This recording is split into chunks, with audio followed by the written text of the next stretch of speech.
Good evening. It's so lovely to see so many of you. Welcome to Cult. We do weekly online sessions which are live, like this evening. Currently we're doing a series on emotion in painting, and we do monthly in-person sessions. So the first Friday of every month we will get together in person and look at one work of art in one of our national institutions for free. And in addition to this, we will be also producing short online content that you can peruse at your own leisure. So watch this space for that. This series, as I say, is emotion on painting. And last week we looked at joy. And paradoxically, this week we're going to be looking at the theme of grief. We're going to be doing that by looking at a painting from the early Renaissance, so from the mid 15th century, so something very different to early 20th century Paris, which we were looking at last week with Matisse. And I think we'll just get cracking. So the usual format is that I share the screen and we look at the same image for the entirety of the session, which is of course the painting that we're going to be talking about. I am also going to this evening pop a link into the chat function so that you are able to look at that at your own leisure. I'm going to put it in now, but I won't be referring to it until I start. I'll ask you to click onto it. Of course, you're welcome to click onto it now, but I'll ask you to click onto it when we start talking about it.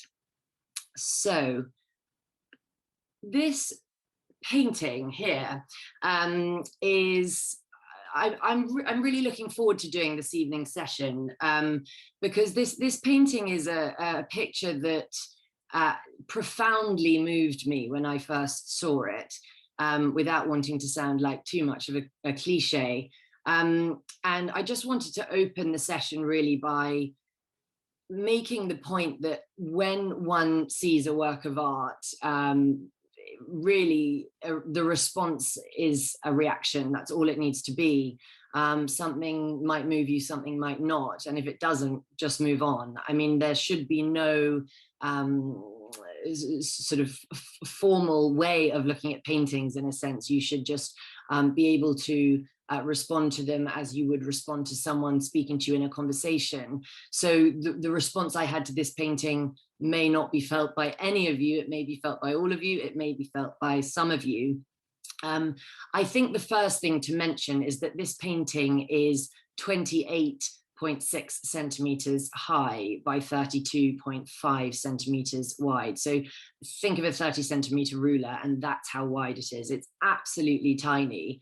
It's probably not too dissimilar to the size that you actually see it on your screen. But it's incredibly dense and, in my view, very impactful. And we'll get on to the meaning of the painting and what we're actually looking at in a short while. But to begin with, I just wanted to look at it in its most formal capacity, as we always do. What do we have? What are we looking at? This is a painting in egg tempera on poplar panel. So it was painted in Italy. Often you'll find the panels that are found in Italy are poplar for obvious reasons. This is a native tree to Italy. In Northern Europe, you often find panel paintings on oak, which of course is more common in Northern Europe or in England.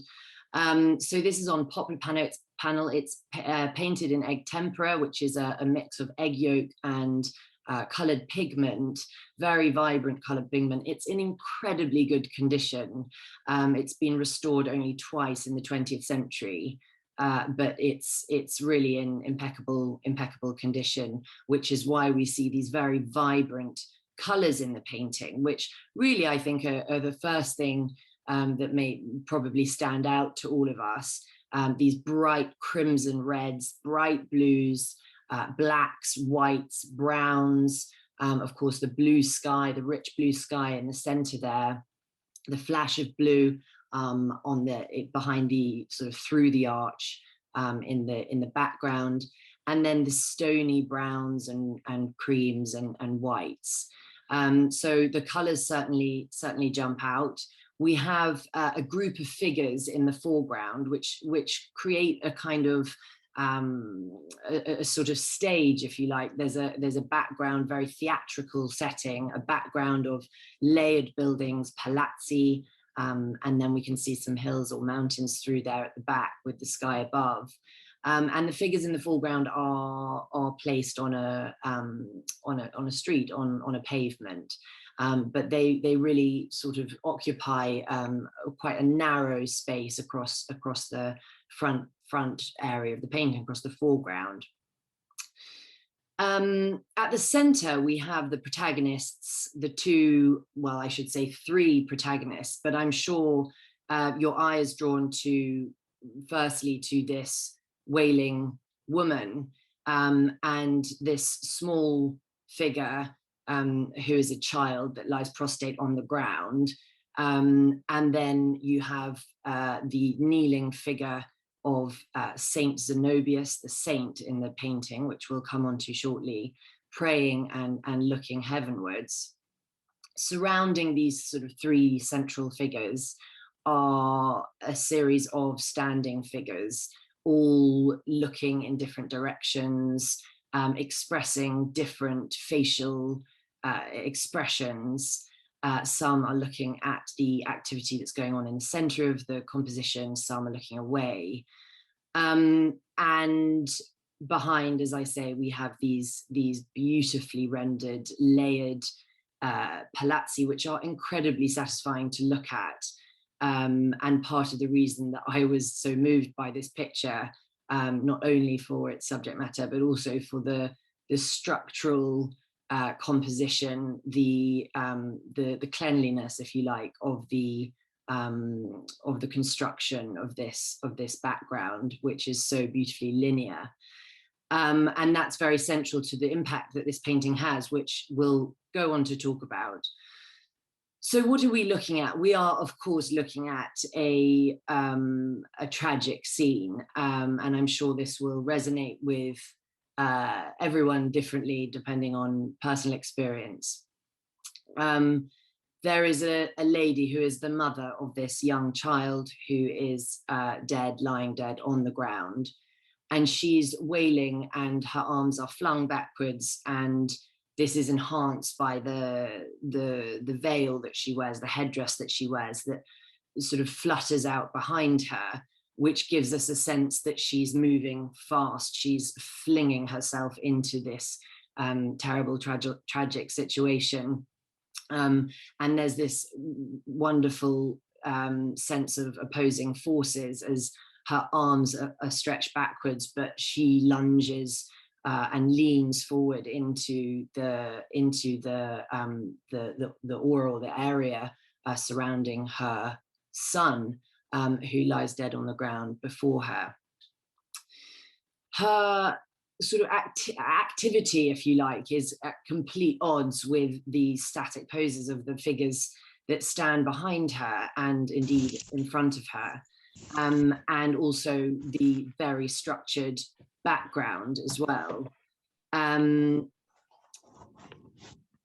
We are looking here at a mother who has lost her son and has brought him to the Saint Zenobius, who is kneeling in front of them, praying heavenwards.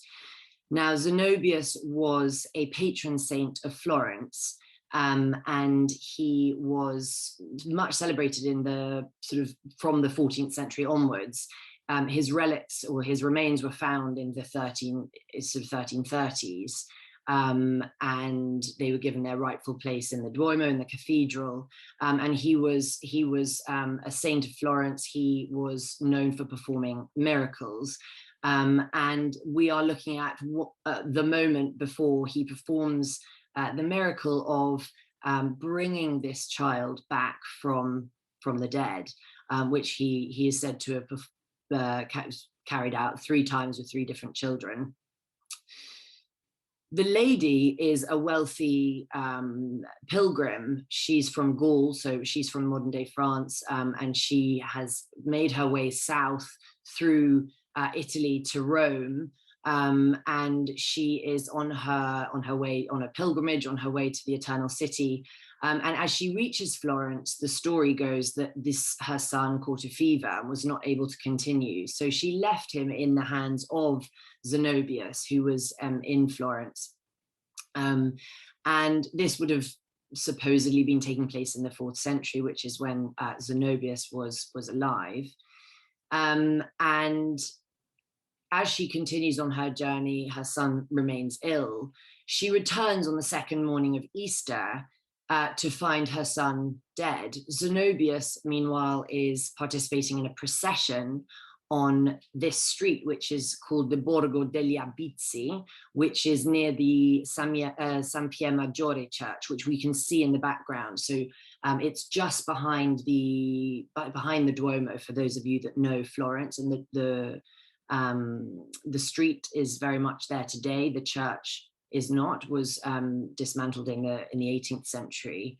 But this view is in some ways reflective of the view down the Borgo, but it was a recognizable place in Florence to those looking at the painting, to contemporary viewers. And she brings her son to Zenobius, who is processing down the Borgo, taking part in a processional festival near the church of San Pier Maggiore. And this is the moment that she presents him to her, and the moment that he prays to the heavens to resurrect the child, which of course then happens. And this is one of the miracles that he performs. What's fascinating about this painting is that it presents the moment before the miracle. It's known as a miracle of St. Zenobius, but it doesn't really show him performing a miracle at all. It centers very, very much on this moment of devastation of a mother looking at her dead child on the ground before her. And I think for me, the most powerful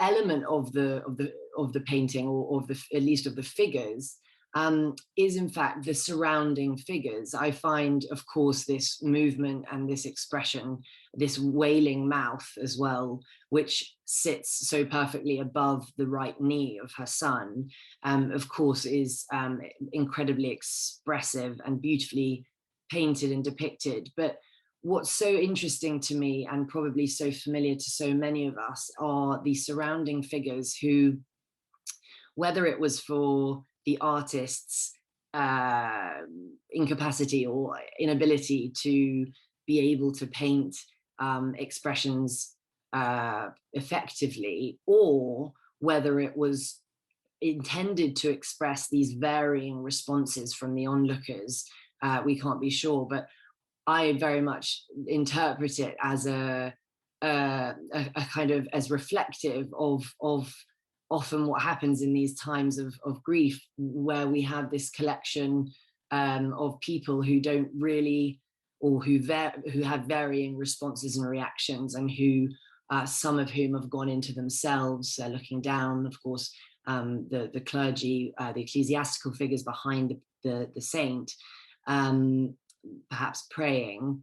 The man in blue, I find very interesting, sort of looking outward. He's looking to discuss this situation with his neighbor, who is introverted and not necessarily engaging, but clearly he's wanting to express something or talk about something with this hand, the expression of his hand.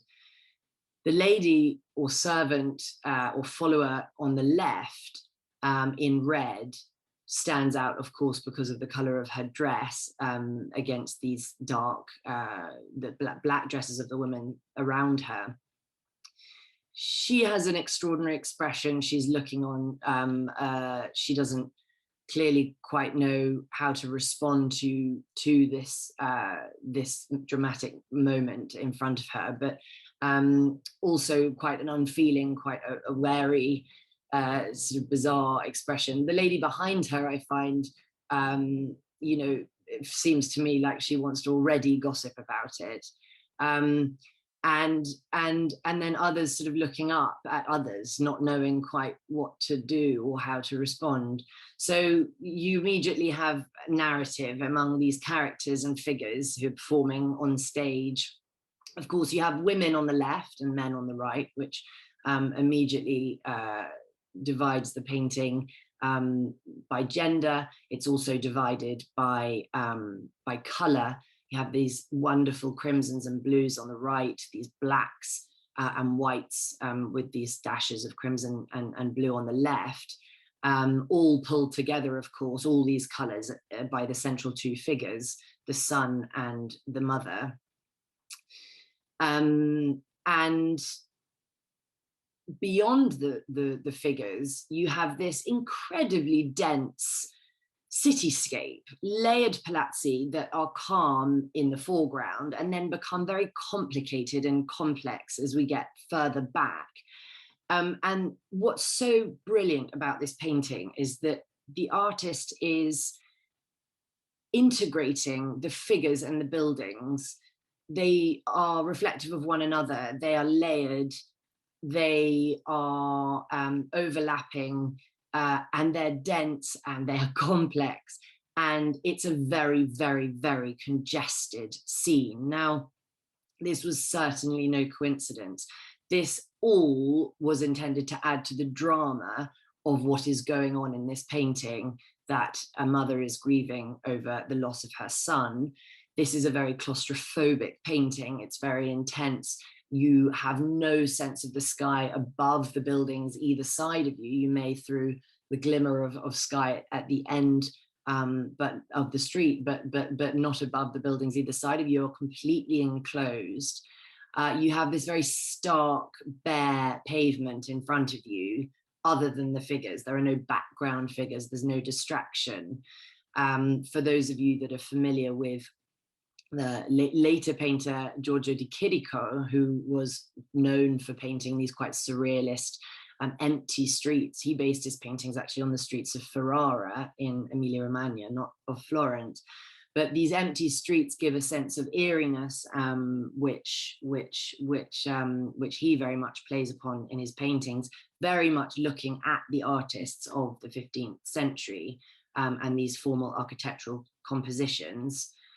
And of course, all of it is enclosed by this pink-red frame, which is painted and original, and which gives a sense not only of perspective. We're looking through this window, this frame from the left. You have the light catching the edges of the frame, and you can see the shadow on the inner right side there, and on the top margin.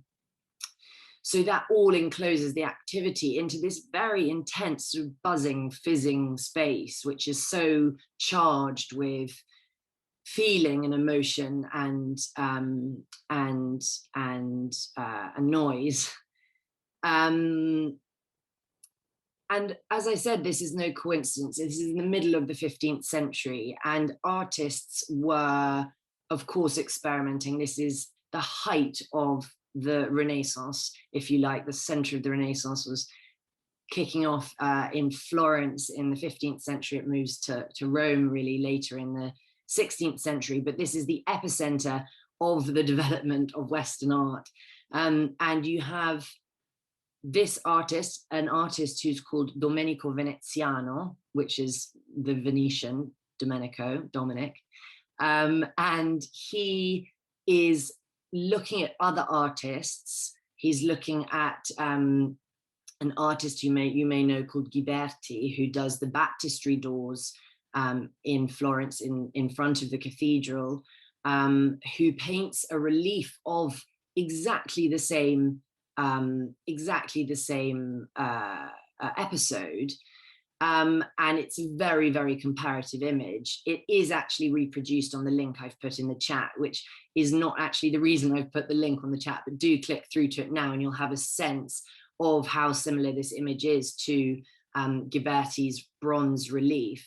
And this is on a monument to Zenobius in the Duomo in Florence, Ghiberti's relief, and he creates a very similar composition. Instead of having a very idealistic composition, what Domenico Veneziano does is actually create quite a realistic composition, and we'll talk about why that is in a second.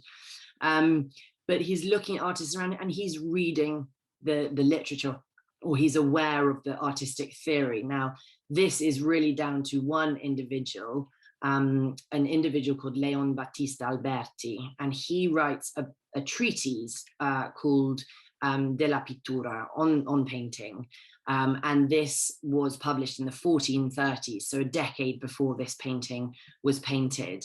And he really is the first art theorist, if you like, in Western art since the classical period, since figures like Vitruvius, for example, or Pliny. He comes out with a book on art theory. So this includes composition, color, linear perspective. There have been treatises or works written about function, the function of religious art, technique, but Alberti's treatise is all about theory and very much about the construction of space within painting. Now, artists such as Domenico Veneziano are certainly looking at this, and they are trying to create a sense of three-dimensional space, and they do this by using linear perspective. So the idea of diverging, converging lines that come to a central point known as the vanishing point, and that draws the whole painting back to give a sense of depth within the picture plane. And in fact, in this painting, it's so beautifully preserved that you can in fact still find the incision lines, the two incisions that he has sort of incised into the surface of the panel in order to get a sense of this linear perspective. And this is why the painting, for all its activity and complexity, it's even more intense, because the whole thing arrives at this central point, not only of the mother and her child, but also as you get drawn back into the picture, there's a nucleus of kind of tension, which of course is the vanishing point. So everything is drawn into the middle. Now, I mentioned earlier how her mouth is over the knee of her son, and in fact, that's the central axis of the entire painting. If you follow her back lunging leg and her arms and her head, it kind of creates a perfect diagonal. The same with his leg, that's the leg that's bent. It goes in the opposite direction. And then you have additional lines pulling us back along the pavement, of course, created by the buildings, the arms of Zenobius that are reaching up, and they all find a partner to align with. In addition to this, the columnar pillar-like drapery of the figures stands so in line with the verticals, the very strong verticals, the buildings behind the figures. So, for example, the lady praying on the left, you can see how the ripples in her fabric are repeated in the layers of the palazzi as you head back into space. And the same happens with the verticals of the woman's headdress, the mother's headdress, and the verticals of the figure of the buildings behind her.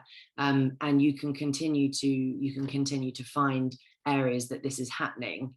The other thing I should point out is the idea of this open wailing mouth, almost these wailing windows in the background, these open windows, dark areas that are gaping.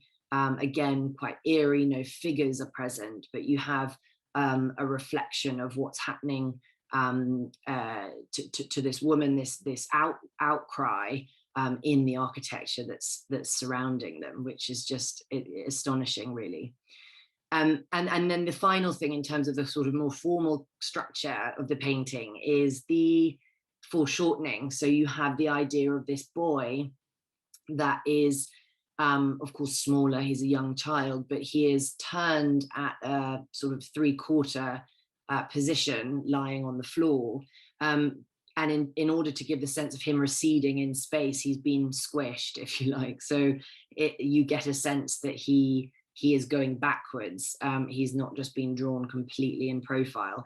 And I think the most effective moment of that is actually her left hand. Again, like last week, unfortunately, the Fitzwilliam Museum don't give us such good reproductions as other places. So I'm not zooming in too closely, but you get an idea of depth with her left hand there as well.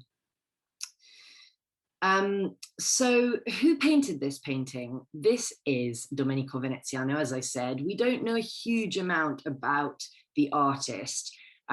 He was probably born around 1410 in Venice, which is why he's known as he is. And he was certainly settled in Florence by 1439. We know that he was very well patronized or looked after. He had plenty of commissions for the Medici, the ruling family in the Florentine Republic. And we know that he was working for him because he writes a letter to Piero de' Medici when he's in Perugia. There's a letter dated 1438 to Piero di Cosimo de' Medici, and he was the son of Cosimo de' Medici, who was the sort of major art patron for many of the artists in the first half of the 15th century in Florence. And he writes to him, actually soliciting work, asking if he can do a big altarpiece for the Medici family. So we know that he had been settled in Perugia and that he has links with the Florentine elite. He was almost certainly in Rome in the 1420s as well, working with another artist there called Pisanello. And it may have been that Piero della Francesca of the slightly later period in the 15th century, known for these beautiful smooth contours that you see here, beautiful fresh light and intense color, may have been a pupil of Domenico Veneziano's in Florence. He dies in Florence in 1461. And other than that, we don't know a huge amount. He may have been an assistant to an artist called Gentile da Fabriano, who has quite a famous altarpiece in the Strozzi Chapel in Florence, that some of you may know. And he was certainly working among the greats of the period, as this painting expresses. That said, we only have 2 signed works by Domenico Veneziano, and the first one is in the National Gallery in London. It's known as the Carnesecchi Tabernacle, and it's terribly damaged. It's a fresco and depicts the Virgin and Child, and there's a couple of heads of saints as well. But this is one of the 2 signed works. The second is the altarpiece of Santa Lucia, and that is related to this painting. Because, and now I'd like you to click on the link I've shared in the chat. Hopefully you've all received that. This is one of the predella panels to this main altarpiece. Now, I didn't want to say that to begin with, because predella panels, when you look at an altarpiece, you have the main composition, which is the altarpiece, which often depicts a virgin child or a crucifixion. And along the bottom, you have what's known as the predella, which literally means platform or step, and it forms the sort of base of the altarpiece, if you like. Now, these were often decorated with small scenes that related to the life of the saints or the activity that was going on in the main altarpiece. And as I say, I didn't want to necessarily mention this was a predella because I didn't want to diminish the painting, because it's completely magical in its own right. But each of these are, they are tiny. There were 5 of them, and they sat beneath the St. Lucy altarpiece, which is very appropriate for obvious reasons, which was painted for a church called the Santa Lucia de Magnoli, which is in Florence, and does not remain there now. It's now in the Uffizi. So many of you may have seen it knowingly or unknowingly. A beautiful, beautiful painting, which has four figures in front of the Virgin and Child, one of whom is St. Zenobius. And this predella panel would have sat exactly directly beneath the figure of St. Zenobius in the main altarpiece. There were also other saints and figures in the foreground of the main altarpiece. So on the far left, for those of you that are looking at the image, I don't have it up on my screen, but I think on the far left we have St. John the Baptist, and the far left, I think it's St. Francis in his robe. So beneath we have St. Francis receiving the stigmata, so the signs of Christ on his hands and on his side from God. Then we have St. John the Baptist, who is connected by his predella panel that shows St. John the Baptist in the wilderness, sort of relieving himself of his luxurious clothing for the hide of an animal skin, which is how we recognize him as a saint. He's often wearing an animal skin over his shoulders or around his waist. And then you move over to the right side, you have Zenobius. Our predella panel sits beneath him, and then St. Lucy on the far right, of course, the saint, or patron saint of the church that this altarpiece was painted for, and beneath her you have the predella panel of the martyrdom of St. Lucy. And at the center you have the Annunciation. Often you would have a connected scene from the New Testament that of course connects to the Virgin and Child at the center of the composition. The panel was, or the whole, we don't actually know exactly when the predella panels and the main altarpiece were separated from one another, but the main altarpiece was removed in the 1860s, at which point the predella panels weren't part of the whole composition. They weren't part of the altarpiece. And these obviously had been split up much earlier. Our panel was purchased by a man called Joseph Fuller, with the Annunciation. In fact, his full name is Joseph Fuller of Chelsea. So he was obviously a London dweller, at least for part of the time, a British man. In 1815, he bought this panel and the Annunciation, and he brings them back to England. They go into the hands of his descendant, a man called Professor Frederick Fuller. And in 1909, I think, or 1910, he gives these panels to the Fitzwilliam Museum in Cambridge. And that's where they are today. So the Fitzwilliam's lucky enough to have these two predella from one of the two signed works by Domenico Veneziano. And we do know of others painted by him, not signed, but that are given to him, and a couple that are attributed to him. And this is an incredibly different work to the Annunciation. For those of you who have the images of the other predella panels in front of you, the Annunciation sits next to it very, very calmly. It's very airy composition, and then you have this incredibly dense and wild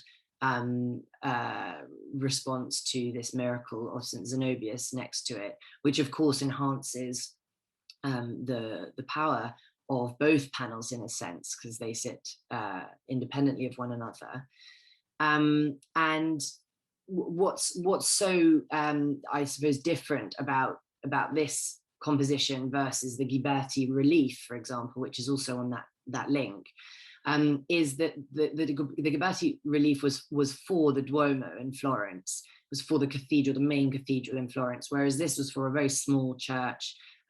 It's just near the Pitti Palace, for those of you who know Florence. And it you know, it was a small church that was for people to get up close to, have a look at, feel familiar with. And I think that's a really important point when looking at this painting, is that the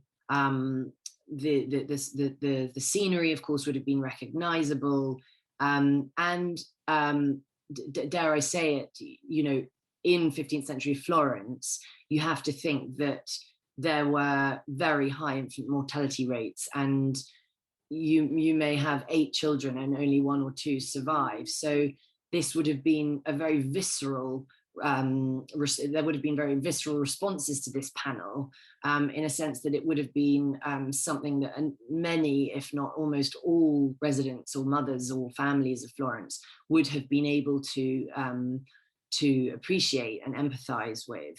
And so by placing this moment sort of in the middle of a city that you live in, of course, brings it so much closer to home. You know, it gives it such a greater impact, because it becomes so relatable. Ghiberti, on the other hand, makes it very idealized. This is all taking place in the realm of heaven. He shows the dead boy. He also then shows a resurrected boy on top. So you have an idea of the story. Whereas here, if we didn't know that this was the miracle of St. Zenobius, we would think we were witnessing a very tragic, in some ways very modern representation of a moment, I feel, particularly in its sort of graphic nature, you know, of course, with the bloodstains on the pavement as well. What's interesting is that even though it's recognizable, the street is not a direct representation of this Borgo degli Abizi. This is quite common at the time, that these paintings were intended to work to a set of rules, and they weren't necessarily intended to represent reality. Even though this was somewhere that was familiar and you could perhaps recognize the church, this wasn't exactly how it was. This famous art historian, Ernst Gombrich, who wrote in the 1960s that artists of the Quattrocento, so of this period, operate with types and patterns rather than kind of reflecting reality. And I think even though we are in Florence and we're in a space, the priority here, while we're alluding to that, is certainly to get the linear perspective on point, and to have these very visual conversations. And, you know, even things like Zenobius's hands, the more you look at this picture, they flow into the mountain that sits behind the tower. All of these ideas would have been thought about. Look how the tower sits at this apex of kind of diagonal movement from either side of the painting. And so that's really the priority for Domenico Veneziano here.